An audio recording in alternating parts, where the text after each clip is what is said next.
Hello, friends. Welcome to the Note Coach podcast. I'm your host, Suzanne Kohlberg. I am excited to welcome Jewel Hohman today, and we're going to talk about making friends as an adult because there are stages in your life where it seems to be a lot easier. Children just do it naturally. Like I can take my kids to the park and my son will know everybody's name, where they live. Like he's kind of almost intrusive, really. And all this stuff within 5 minutes.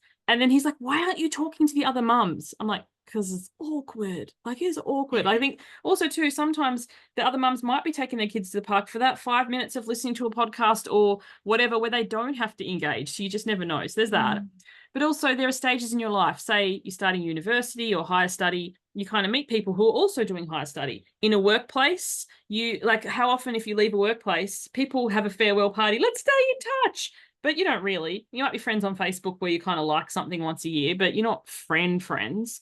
If you have young kids together, if you have kids starting school, like there are times like that whole reason, season, lifetime. So we have often reasons or seasons that we have friends. But what I want to chat to you about is you're making lifetime friends that aren't attached to a particular goal, workplace, something. Like how we do that as an adult, because in a time that we're more connected than ever with social media, like I've got people on I cull my Facebook friendship once a year. I don't do the whole comment to stay. I don't like that. But once a year I'll go through. It's like, if I haven't spoke to this person in so long and I can't remember, I met them at a networking event 5 years ago and we've never connected since, I just unfriend. It's a personal thing. But it seems that we make these surface connections, but none of these people would I actually ever share a funny story with or reach out just to like, let's go have a cuppa. It's like we've made a connection for a purpose. Anyway, I've talked a lot. Jewel, over to you. No, yeah. Yeah, no, and thank you so much for having me to talk about this conversation because I think and like no shade at all. I want to be really, really clear, especially for like my business owners that are listening to the podcast, especially for the moms, the parents that are listening to the podcast. I know that y'all have a lot on your mental load, and my goal in talking about friendship today is not to add more to your task list or to add more for things for you to do, but for you to genuinely get your cup filled up so that way you can handle the rest of what life entails. Because here's the thing that we do know is that connection is energy. And it's actually, so I'm in school right now to become a therapist. And I've just reinforced with how important this is all of the time throughout this studies. Like just recently, like literally yesterday when I was taking a quiz, one of the questions on there was like, okay, how would you rank these in order of priority for your clients?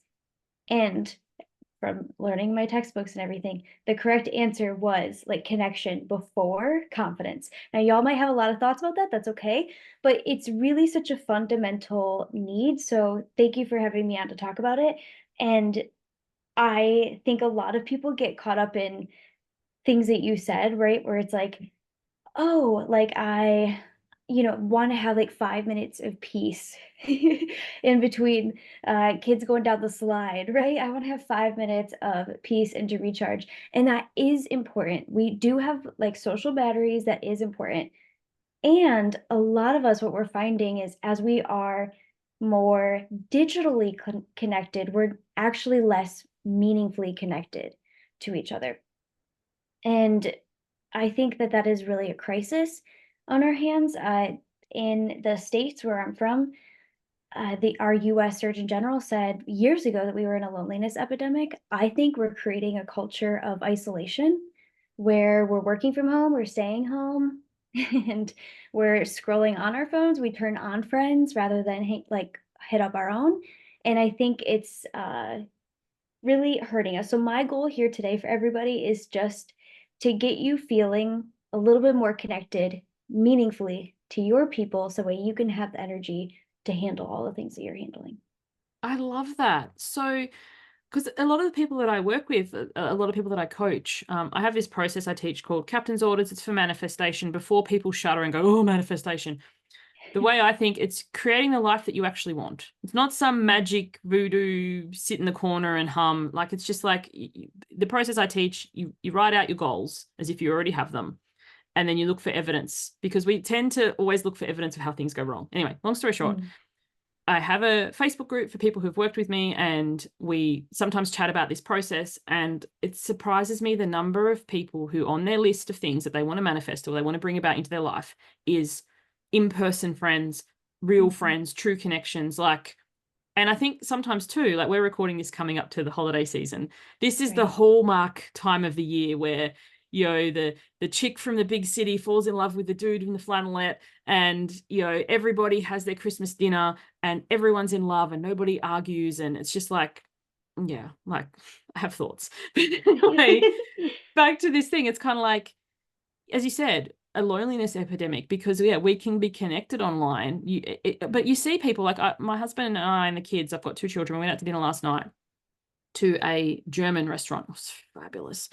And looking around, not meaning to be judgmental, just genuinely curious, how many weren't talking to the people at the table with them? But they had their phone out and they were scrolling, or they might have been showing each other like, hey, look at this meme or something. So, you know, but they're there in a group, but they're not there because they're looking at the square in front of them. Or even on the train, like my kids were playing this game on the train, and I was looking around and I was like, everyone here has a phone except one person who had a book. But it's like nobody was actually, I'm not saying you should have to go and sit down. As I said, maybe that is your time to unwind, decompress, de-stress. Like maybe you've chatted to people all day in the workplace, and on the train you just want to play Candy Crush. So that could be it.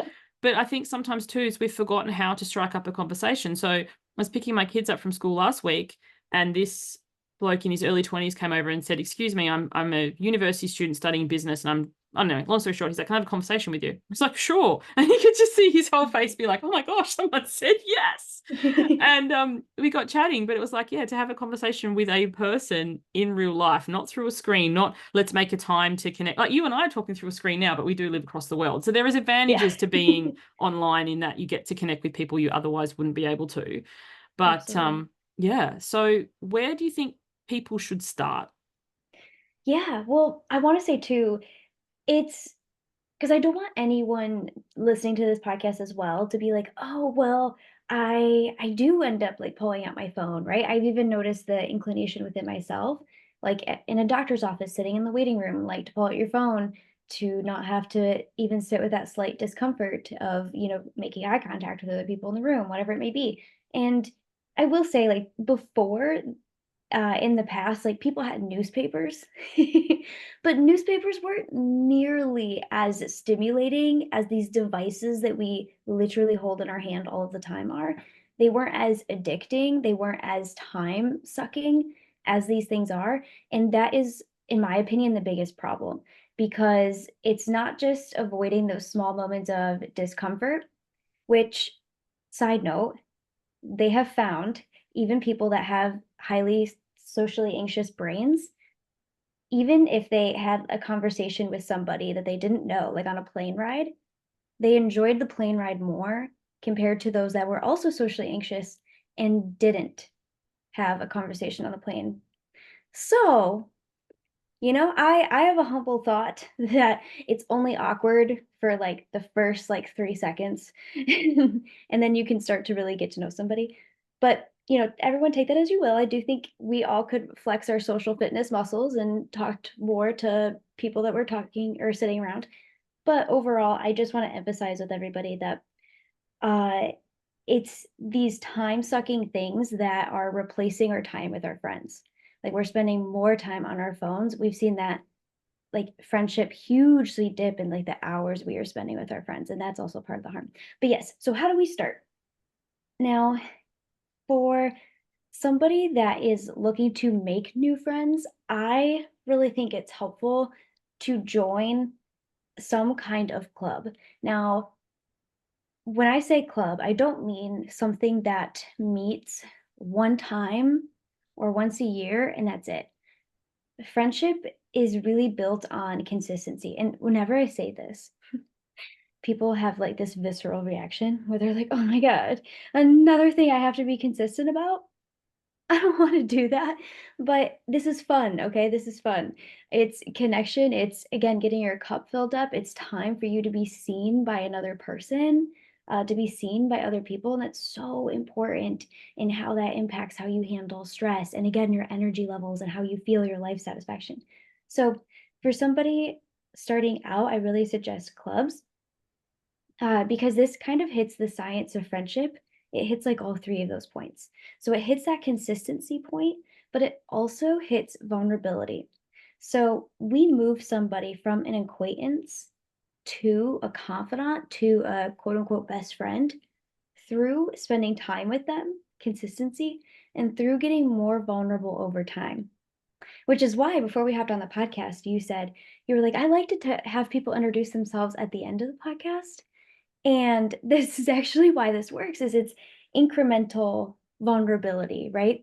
Like somebody gets to like hear me, hear a bunch of my thoughts, and then they really get to know me by the end. Like that actually aligns with that. And so building these friendships, like again, like super simple, right? But what makes it hard is a lot of our honestly social avoidance, this like avoidance feedback back loop of and telling ourselves things like, oh, it's just easier to like stay home. We have this like epidemic of thinking that recharging means like being alone. And I Mm. am very, look, like my partner is introverted. I have a lot of friends that are introverts. I am not saying that I'm painfully extroverted, but I am not saying that that is invalid or that you shouldn't take time to recharge alone. That's not what I'm saying at all. But I think we all have this like mentality of like recharging means just being alone. And in reality, like so often, right, y'all, when we are like, oh, I don't really want to go. And then we end up coming home from that event.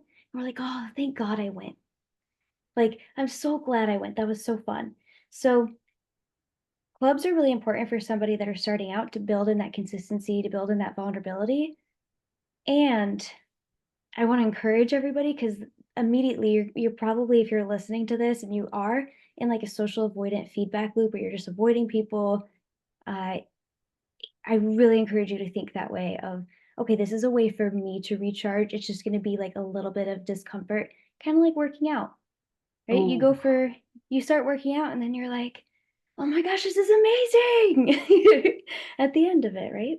but sometimes it is like working out. It's a little bit harder before it gets easier, especially depending how unfit your body is. Right. You have that delayed onset muscle soreness. You have that kind of like, oh, this is hard. But then your body begins to crave it. But I love also too, you mentioned of clubs, because you could pick a club that suits your introverted nature. Like first thing comes to mind to me is a in-person book club. Because I Hmm. like to read and you read alongside each other or you discuss a book. So it's not like as opposed to let's go ice skating together or rollerblading or something that's, like more outgoing or, or if you were into like Dungeons and Dragons or I don't know, one of these game type things, so you can play your game. Risk, I don't know if they still do that, but they used to do Yeah. clubs for things like that. So choose the kind of club that you want to go to. Or like if you're ragingly extroverted, you might want to join Toastmasters or something where you stand up and talk in Hmm. front of the group. That makes me want to die inside personally, Yeah. but you do you. So, and I think that there's a website which, we're talking about meeting in person, but helps facilitate that called meetup.com. Hmm. So you could go to that and look at what clubs are in your area. And a lot of these clubs will have you can attend a couple of times to like test the waters before you say join. Because it had me thinking when you were talking about that, my husband and I have moved around quite a bit because of his work, and we haven't made connections in this particular place that we're living like we have in others. Part of that was we moved here just as COVID happened, and then even though Mm. COVID's gone, it's anyway. But the place we lived in, it was called Kingaroy. We had so many connections. He was in the Rotary Club. So, they met once a week. There was that kind of like thing. Sometimes they had like partners nights where we could come. We didn't join that since we moved here because our children are only invited to special events, which I get. But now that they're getting older, it wouldn't be long before they could be home, while we're out for a short time. And then something like that, because as you said, and there's so many people there, you sit with different people each week, you can find you're not going to be friends with everyone. But the next question I Right. had is to say I go to the park and I do strike up a conversation with a mum because it happens. Like sometimes, I was there a few weeks back, this lady was reading a book, The Invisible Life of Addie LaRue, which I love.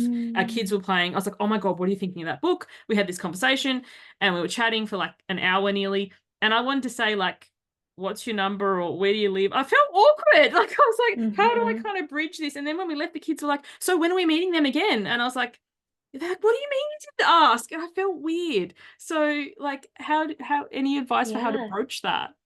Yeah, I wanna offer one, I really appreciate you saying that because I'm sure a lot of people listening have had that experience. And it's when you're making new friends, especially, it's going to feel a little bit like dating. And for some reason, I think we kind of freak out about that, where we're like, ah, that can't feel like dating. Like, but it's vulnerable. It's vulnerable to ask somebody for their number, to see them again, to spend time with them again. And I want to offer, like, I think this world is truly starving for connection right now. That is like the biggest gift you can offer somebody. And so one thing that I just like have personally really taken on for myself, and that this like mindset, if you will, my clients love. And that is like I can go first. I can go first. One. And then two, like I can extend connection. I can invite, and that's it. I wanna be somebody that invites connection. It's not my responsibility to make sure they accept the invitation. That's a lot of times where we get freaked out, right? Where we think, "Oh, if she would have said no, if she would have looked at me funny, I would have felt so rejected," right? We avoid rejection, y'all, it doesn't matter how confident you are. I have a client right now who is so confident. She's, I swear, gonna be president one day, and uh, she is applying to like Ivy League programs. And one thing we're talking about is that there's a difference between being confident and also rejection resilient. The only way you can become rejection resilient is putting yourself out there for big rejections, truly, because the reason why that is so necessary is because you need to know, "Oh, I'm gonna be okay after. I'm not gonna beat myself up. I'm gonna be compassionate with myself. I'm gonna be proud of myself for asking," right? Because when we think, "Oh, I just need to be more confident, I need to be more confident," confidence is really your belief in your ability to do something. So it could be a little bit your belief in your ability to ask, Oh no, I'm but confident. I love this. I had never seen this yeah. frame before, but yeah, I'm very confident and people are, oh, Mhm. I'm not rejection resilient. I was like, what if they say no? What if they laugh at me? What it just brings back Yeah, being in the schoolyard and being bullied, that. even though it's not being bullied because I can't really think of somebody who would literally go, ha ha, but Exactly, yeah. suddenly I'm like six again and it's like, we don't want to be friends with you. You can't sit here. Right, right, and again, this is such a fundamental need, and all of us have been hurt in community in some type of way, and our brain remembers that. And rejection is one of the most painful emotions, really, like one of the most painful emotions that we can ever feel. Our brain lights up the same way it does with physical pain as it does when we are feeling rejected. So it makes so much sense that we want to avoid this. But again, we can be really confident in our ability to, like, if you will, run a business. We can be really confident in our ability to be funny. We can be really confident in our ability to shoot a basketball hoop. But it takes truly to be rejection resilient. It takes you putting yourself out there, offering connection, and just doing that.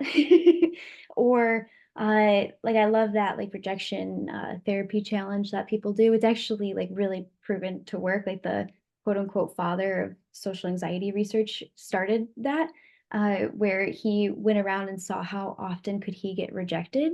And by like the second time, he already noticed he was feeling more resilient I to the started reading rejections. that book. I haven't finished it. So he said himself, I think it was 100 days where he'd Yep. ask for something. And the first day he's like, oh my gosh, this is terrible. And then the number of people who said yes, like he went to like Krispy Kreme and said, could you make interlocking donuts in the Olympic rings? And they were like, okay, so he deliberately asked things that were kind of bordering on ridiculous, or you'd be, because he wanted to get used to people saying no to him. And Yeah. it's funny where sometimes you do offer to help, like out of a genuine place. Like I remember seeing a like an elderly person recently struggling with their groceries. I was like, would you like me to push that for you or help you unpack? Or I can't remember how I worded it. And they just like grabbed the trolley, like, no, like they thought I was going to steal their groceries or something. But I was making the offer from a genuine place. I had no interest in Yeah. stealing their groceries. I don't even have a cat and looked like they had a lot of cat food there. But, it's just, it's interesting. As you said, you're making the offer what the Mhm. person interprets it or makes it mean or something, because I'm a rather short person. So in the supermarket or something, I often have to find a nice tall person to say, "Excuse me, can you lift Yeah. that down, please?" And more often than not, they'll like, "Sure." Or you can see sometimes the eye roll because they obviously get asked a lot because they're tall. But yeah. Yeah, yeah, and that right there, I think is so helpful, and again, y'all, I just really believe, like, connection is the best gift you can offer somebody. The best gift, to see somebody, to really look at them and to see them as a person, and to offer, like, a little bit of your attention and a little bit of your time. Nothing feels better, right? I was reminded of this literally the other day when I was talking to the cashier and they were complimenting my jacket and we were talking about it and I left feeling, ooh, like, so giddy and buzzy afterwards. And that conversation had to be what, like a minute, So it's such a gift. It's such a gift, and why not think of yourself as like, like Oprah, how she's like, "You get a car, you get it whatever," Like, everybody gets, like, the best gift in the world from you. Like, why not walk through the world that way? I just think it's fun. But I will say, I wanna make sure I say this too, because especially because 'cause we're talking about friendship today, that most of the time when people are lonely, they're lonely not because they don't know anybody. They're lonely not because they don't have people around them. They're not lonely because they don't have friends. They're lonely because they don't feel close to their friends. Oh, yes. Okay, tell us more about this. So I want to make sure I say this because for those of you that are struggling making new friends, those things right there that we just talked about, amazing. But most of the time I find that people are like, I have friends, but I just don't feel close to them. And this makes a lot of sense. And honestly, the research supports this. That the number of confidants that we have has significantly shot down. And a confidant is somebody, in my opinion, that you call, I can cuss, right? Oh, yeah. Okay, I thought so. Okay, I was like, I'm pretty sure. But a confidant is somebody that you can call where like shit hits the fan, right? The people that you can call just to be like, man, like it's the week before my period and I am just really freaking angry, even though like I know I shouldn't be about this, whatever it may be.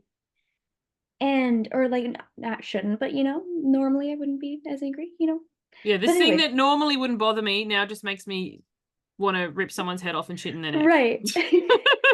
Right. I'm currently there right now. So it's on my mind. But yeah. So there's your physical period too, and then for those of us in business, there's also your business period. Like your once a month where you just wanna quit and go and work at the supermarket and stock shelves while listening to your iPod and yeah, like, I I get it. love that. Your business period. Yes. So true. So true.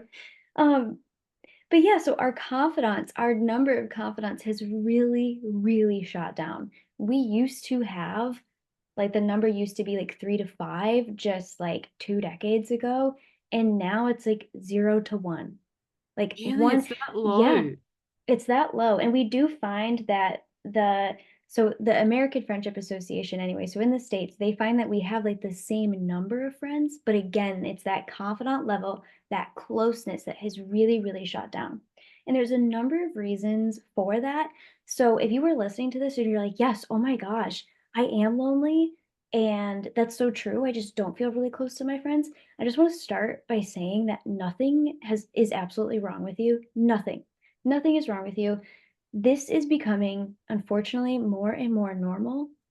And this is also why I'm just such a big believer in why not offer the best gift in the world, like attention and seeing somebody.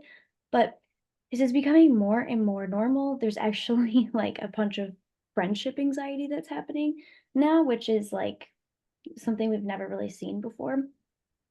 So it's not just you. There's a lot of things that have changed in this digital age in general. So I just want to start by saying that because I think sometimes when we do talk about this, we do start to feel like the first time we were ever rejected, which for a lot of people I find goes back to middle school, where they're like, oh, yeah, those kids were really judging me. We start to feel that way. We start to think, oh, no, I'm going to be the kid sitting all by themselves in the lunchroom, or I'm going to be going and eating lunch in the bathroom. And look, most people on this earth right now, especially in like developed countries, are lonely. So there's a problem systemically, societally that we need to address. But if you are feeling that way, I think it can be really helpful to do a few things. I'm kind of like, I can tell I'm about to cough, so I'm sorry. You're all right. I'm like, You're all right. Take a moment and I'll talk while you have some water or whatever. What's thank coming to you. mind for me is like I like your point of, you know, the number of friends or connections or people is still the same, but the ability to have that real kind of connection with them has dropped. And I wonder too if that's because sometimes it can feel very one-sided. Like I know in the past, lots of people would vent like, oh, my husband's the worst, my kids are the worst, whatever. But I never felt like I could do the same to them. Like it felt like I was kind of this emotional dumping ground for people's baggage. So then I had to do what someone gave it to me. I hadn't come up with this, but they were like a friendship audit. And I was like, yeah, Mm, friendship audit. And basically be like, you know, is this one-sided? And can I have that difficult rejection potentiability conversation of this is how I feel? I'm not saying you have to do anything differently. And yeah. that did cost me some places. But now, when the people that are in my circle, and I can think of like 3 people if I had a drama that I could call and be like, you know, first thing I do though is, have you got space? Have you got capacity? Have you got spoons today? Because Mm, sometimes people start on their big tirade and it's like, I don't have the wherewithal for this right now. So, mhm. like, what I have with my friends is the first thing we text because we're introverts before we ring or whatever, like, you got capacity, you got spoons right now. And it will be like, yes, let me have it. And I remember one time, it was about 2 years ago now, a friend asked me and my kids, and I just had nothing. And I said, oh, not today. Like, you know, love you fiercely, not today. Anyway, I found out like 3 days later that she just broke up with her fiance. I was like, why didn't you tell me? She goes, well, I asked. And I said, oh, so now we needed the next level of how big of a thing this is. Like if your boss was kind of rude to you, I didn't have spoons for that, but like a big life-changing thing, like you broke up with your partner, I can make space for this. And I think sometimes Mhm. having this level of connection, conversation, honest realness. Like say, you know, you and I, Jewel, we're going to go to a movie later today and we're friends. And I'll be like, Jewel, love you, but like I'm having an introvert day. I can't leave the house. Like in all honesty, like it's not going to be a Mhm. great experience. You'd be like, oh, thank you. Not me worrying that you're not going to like me anymore or whatever. But then also, if it's a big event, like say you're getting married, it didn't matter what I had going on, I'd go to that. And I think having this way that we can communicate with people, like a lot of the friends that I have who are my like ride or die friends, if I send them a message and I don't hear from them for 3 or 5 days, I'm not concerned now because I know they've got their own stuff coming on. They'll come back. And when we do Mhm. talk, it's like no time's gone past. Whereas I think Mhm. sometimes when I was too in everyone's business and I'm like, oh my God, they've read it and I haven't written back, the stories I would tell myself. And Yeah. right now I'm like, the story I tell myself is that their kids may be sick, their work may be busy, they might have had a fight with their partner. Like, they love me, but I'm not a priority at this moment. Mhm. And that's so healthy, like everything you said. And the communication part is really so huge. And that is something that I think, especially as women, we are really hard on each other about.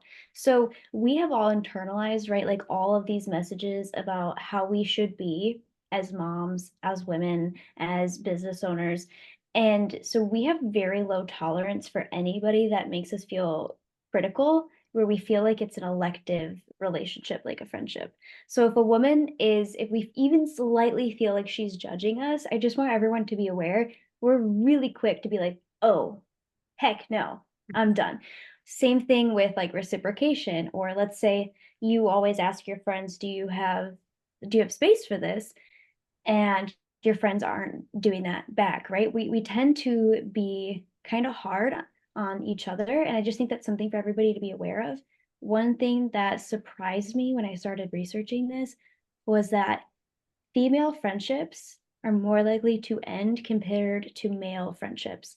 Even though our relationships are more emotionally deep, even though we have like literally like tend and befriend like survival mechanisms where we tend to each other and like tend to go and like gather in circles when things are really, really hard.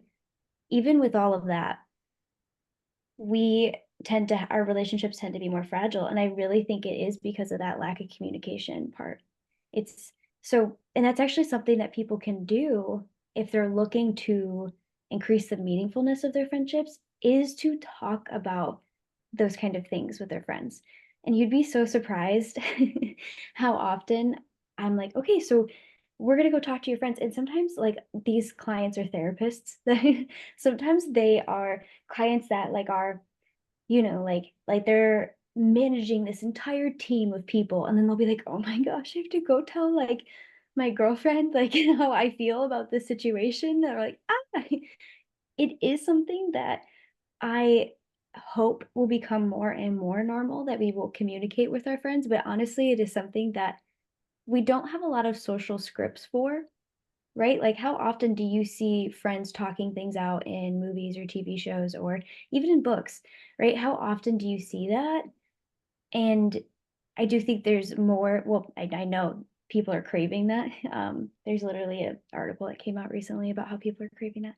But anyway, it's so we don't have a lot of like social scripts for this. And so I think it can be really uncomfortable. Our society has continually throughout history really uh, not prioritized friendship or community for the necessity that it is, you know? So um if that's you, like, it doesn't mean you're not a confident person, doesn't mean you're not a strong person, but one of the things that you can do to really deepen the meaningful connection with your friendships is to talk about the friendship itself.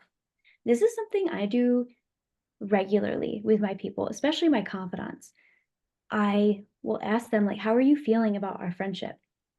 And think about it, for a lot of people, they do this in their marriages, right? Mm. Where they talk about like, "Hey, I'm not feeling, the romantic passion as much in this marriage anymore, and I want to. It's important to me." Right? Like talking about the marriage itself, talking about the romantic relationship itself can be totally normal. And what that does is it provides so much trust and closeness, and it's very vulnerable to do. And so when we do this in our friendships, we feel so much closer to each other. Uh, it's it's so helpful. Now, with what you said about, um, asking your friends, like, "Oh, do you have space for this? Do you not?" Having that kind of openness and communication is really helpful. I find it's also helpful, to do this challenge. I didn't come up with this. I don't know who did. I've been trying to find the original person, don't know.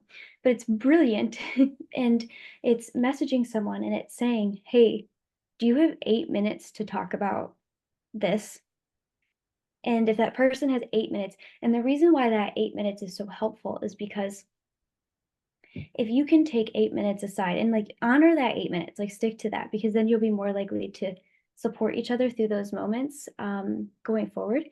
But it's so helpful because it's a short amount of time, and it's enough amount of time to be seen, to be heard, to express our emotions, and to be seen in them, which is something that we are all wired to do. Part of the reason why we cry is, yes, it releases endorphins, but also it alerts other people around us that we need Mm. comfort. So this is it's so fundamental, right? So, uh, I love that, that challenge. Now, also wanna say too, because I hear this a lot of, "I don't wanna be a burden to my friends."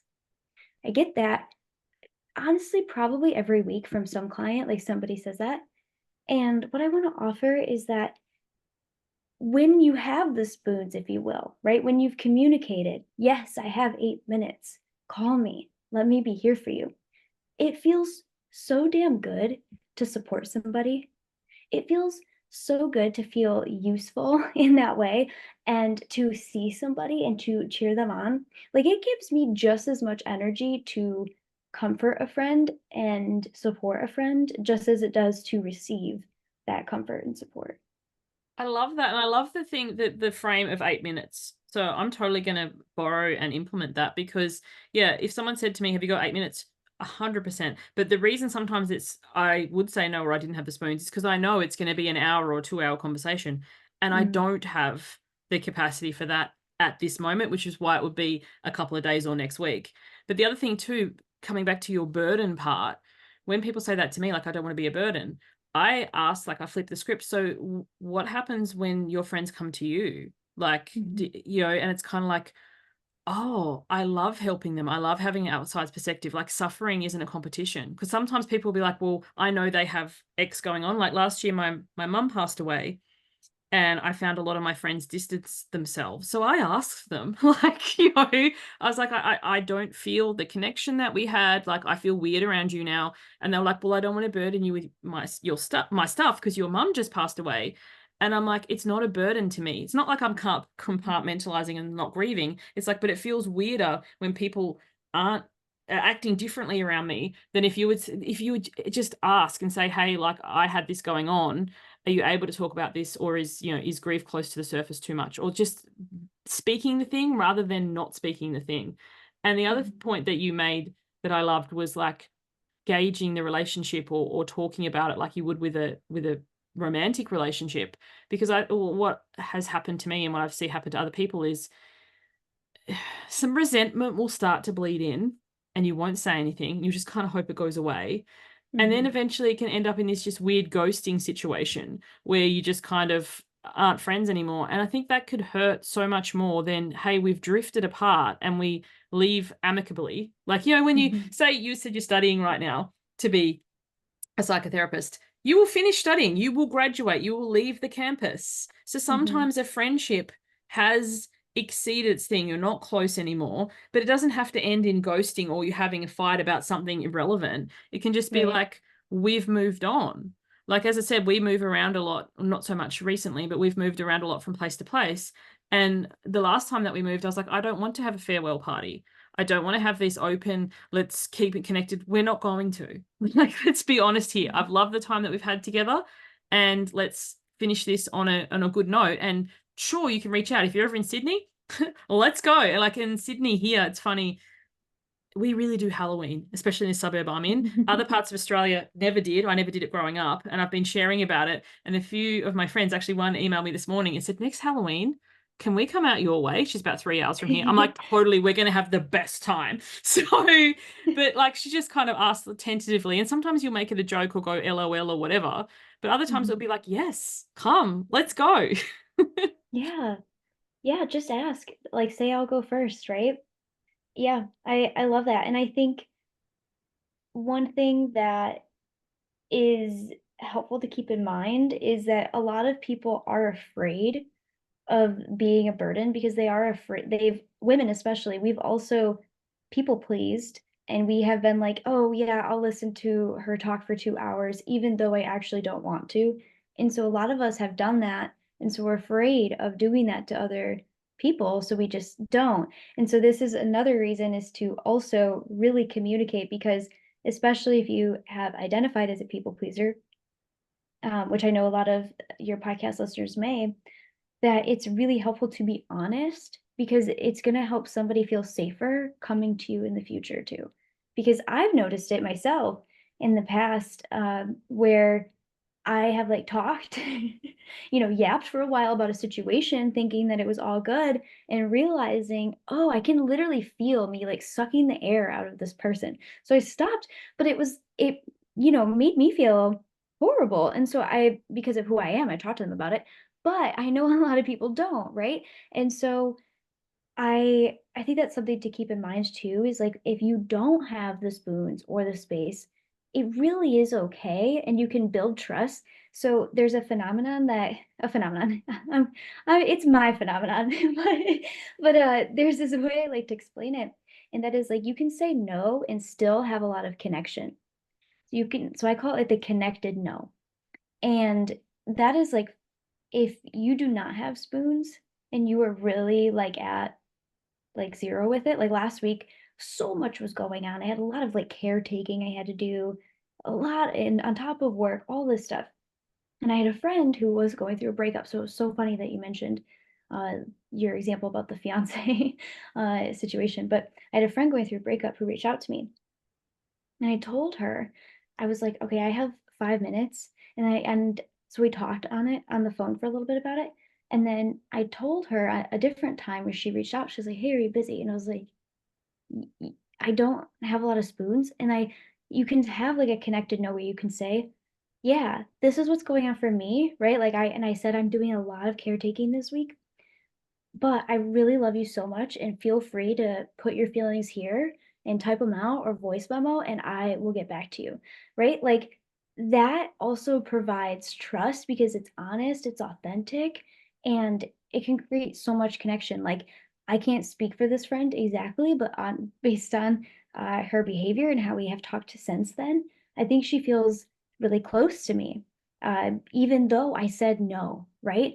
So that's just something I want to leave everybody Well, I with love too. you mentioning voice memo because, like, one of my best friends, I've never actually met her in person, but we chat on Voxer, which is a voice messaging service, and we have a code for when we talk. So sometimes it's like dirty dump. So you start with this is going to be a dirty dump. So if you're like you don't have spoons, you know to hit stop, and then you'll Love start like that. whatever it is, and then it will be like this is a glimmer. So like, glimmers the opposite of triggers, like this amazing thing happened, which doesn't need to be huge. It could be like, both my kids slept at 8 o'clock. I feel like a new person. And then we have like not to be a bitch, but like, so it's gonna be some judgmental thing, but sometimes you just gotta share it with someone else, and like a message shared is halved or whatever. And then what's the last one? It's equivalent of like, am I the asshole? Like it's kind of like it's, Mm, am I, and so we have our little codes, and sometimes we use emojis or sometimes just a thing. And then if the other person is busy, we put a little red circle. So it's just like, I'll circle back to this, because sometimes it's just you getting it off your chest, whether or not they hear it. And you don't really need them to respond to whatever. You just like, and then you just go about mhm. your day. And I just love that. And then sometimes it'll be like, and the other thing with voice message, you can listen, same as podcast, you can speed it up. So sometimes if they're on a total rant about something, I can listen to it at like 4 times speed. So I get the gist, but I don't need the ins and outs of it. And Mhm. sometimes, but I think finding your way of connection, as you said, and offering that connection and cultivating that, and also to not a checks and balances back and forth fair. Like that's very, I don't know, like corporate thing. Like you've done your dirty dumps, like you've had your allocation for the month. It's my turn. But so it's kind of like that you can discuss, and like sometimes it will feel more one-sided, or one of us will say like, I've got a lot on this week. I liked your caretaking, or I just I love you a lot, but I can't be that person. Because I think the other thing too, as you said, we used to have 3 to 5. If we have 0 to 1 now, if that person becomes our everything, that can Mhm. be exhausting. And then maybe Yep. that why it kind of breaks down is like, and also like choose your audience. So there'll be things that I'll be like, business things, I don't go to my traditionally employed 9 to 5 friends because they'll just tell me I'll go get a job. Like, or if it's kid things, I won't go to my friends who have a fur family because they'll be like, oh, I get it. I have cats. And I'm thinking at the end of the day, you could put them in the garage and nobody would call docs on you. So no. But choosing the people that you share what with, it's not that you're withholding, but it's like knowing the person to share the thing with. And that takes Mhm. time. Yeah, it does, and I think it's really healthy to prioritize a bunch of different relationships too, and I use that word on purpose, like prioritize, because one thing that I did, and I could probably talk to you for like 3 more hours about this, but one thing that I did was I was just trying to be friends with everybody, and that left me really close to nobody. And so I think it's helpful to prioritize, like if you will, like a life council, which is what you described. Like I knew I wanted business friends, but I also knew I wanted people because a lot of my business friends are all over my country, and so where are my people in proximity? Like, and for me, I wanted to be friends with people that also really cared about like being involved in the community. So, uh, building a life council is really important. Now, for somebody that is listening to you and is like, oh my gosh, I want that like Voxer friendship. Like I want to have that. Definitely talking more about with your friends that you have, like being more open about how you feel and about the friendship itself. So helpful.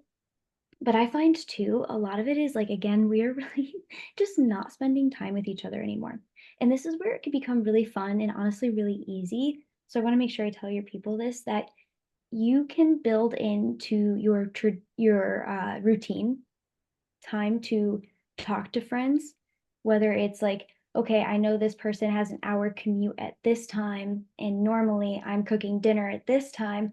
I'm going to call this friend. once a week and we're just gonna, shoot the shit.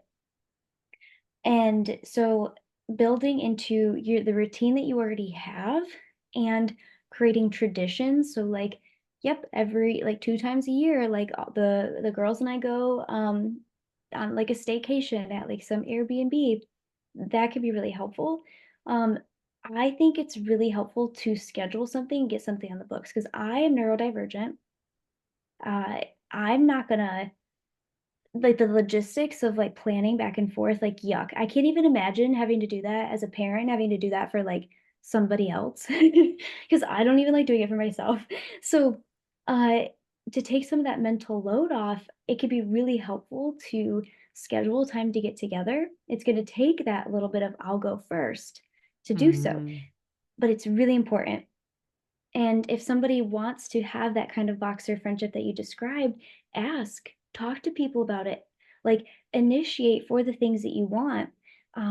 But also these things don't just happen to us or not. Oh, they I think grow sometimes over time and they evolve and they change. I think that's the thing. Like sometimes we hear a podcast like this and we're like, oh, well, I want what they're yeah. having. Yeah. But that came about over a period of time. And as you said, I loved your example of I'll cook dinner and you drive home or be on the train and have an actual in person. The reason I have a Voxer friendship with this person is she's in Canada, I'm in Australia. So we're very Mm, rarely awake at the same time. yeah. And if we are, we're bookending by an hour or two. So sometimes we do meet up on Zoom. We call ourselves night and day because it's the opposite end of the time. But like if you have somebody in your time zone or somebody local that you maybe they're a couple of hours away that you couldn't see in person that often, but you could chat while they're commuting one way and you're commuting the other. So you can have that Mhm, real time back and forth. That's valuable too. But it's as you said, it's asking, it's offering the connection, and then it's mhm, allowing it to evolve to become what works for you. Because I have other friends that I Voxer, but not in the same way that I Voxer mhm. this one, but it evolves and grows over time. But as soon as, and I think this is why we've been friends now, we met just before the pandemic, so over 4 years. How we met is we were in a Facebook group together and you had to do an introduction post, and I've got a sweary unicorn that says it's over there on my shelf. Susie's pretty fucking awesome. Keep up that Love shit. it. And she's like, Yeah. oh my God, I love unicorns. That's how we started talking. Just weirdest thing. But I think sometimes we listen to a podcast, read a self-help book, go to a seminar, have an idea in our minds of what we want to create. The other person does not know this. And then Mhm. we just kind of like, so as you said, discuss, invite, depending on who the friend is. If something, if you've listened to this episode, you might be like, hey, I listened to this podcast. I think you would like it too. Do you want to listen to it? And then we can discuss. And, something like that, because it gets created and it molds and merges and changes over time. But speaking of time, I know Yeah. that we have a time crunch and we could literally talk for hours. So, Jewel, what do you do and where can people find you? Yeah, that's so good. So I help people with social anxiety and meaningful friendship. So I like to say that I help people feel really damn good about themselves so that way they can connect everywhere they go, whether that's in a conversation or in a meaningful friendship. So you can find me at Connection with Jewel. Jewel spelled like a gem or like a rock, Jewel. So connectionwithjewel.com on all social media platforms. But also, if y'all have been listening to this and you're like, okay, I want this. I'm still like, I'm loving all the things that they talked about. We are so proud and also like huge shout out to my team for this because they're freaking brilliant. I wouldn't have done this without them. But we created 2 free trainings that were used at the largest women's conference in our state, which we're so proud of.